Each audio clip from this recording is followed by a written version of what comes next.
பெரியார் அந்த கான்செப்ட், அந்த நேமே ஆக்சுவலி எனக்கு வந்து ஜேர்னலிசம் இந்த கோர்ஸ் மூலியமாக தான் இன்ட்ரடியூஸ் ஆனார். அது என்னென்னா, பெண் ஏன் அடிமையானா அப்படின்னு சொல்லிட்டு நான் அவரோட புக்கு படித்தேன், இங்கிலீஷ் ட்ரான்ஸ்லேஷன். ஸோ அதுலேருந்து தான் எனக்கு பெரியார்னா யார் அப்படின்னு சொல்லிட்டு எனக்கு ஃபஸ்ட்டு தெரிய வந்தது. அவரோட தாட்ஸ்லாம் மோஸ்ட்லி ஃபீமேல்ஸை சப்போர்ட் பண்ணுற மாதிரி தான் இருக்கும்.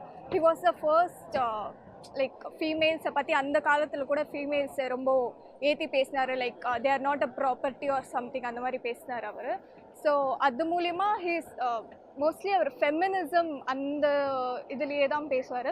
அந்த பெண் ஏன் அடிமையான புக்கில் கூட அவர் எப்படி பெண்ணெல்லாம் வந்துட்டு ரொம்ப டீக்ரேட் பண்ணி பார்க்குறாங்க, சொசைட்டியில் மட்டும் இல்லை வீட்டிலேருந்து இட் ஸ்டார்ட்ஸ் ஃப்ரம் ஹோம் அப்படின்னு சொல்லிட்டு அந்த புக்கில் அவர் பதிவு பண்ணியிருக்காரு.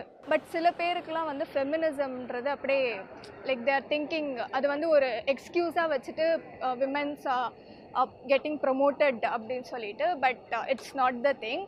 ஸோ அவரோட இது கொஞ்சம் வந்தால் இன்னும் சில பேருக்கு, நிறைய பேருக்கு தெரியல பெரியார் வந்து ஒரு ஆக்டிவிஸ்ட் அந்த மாதிரி தான் பேசிகிட்டு இருக்காங்க.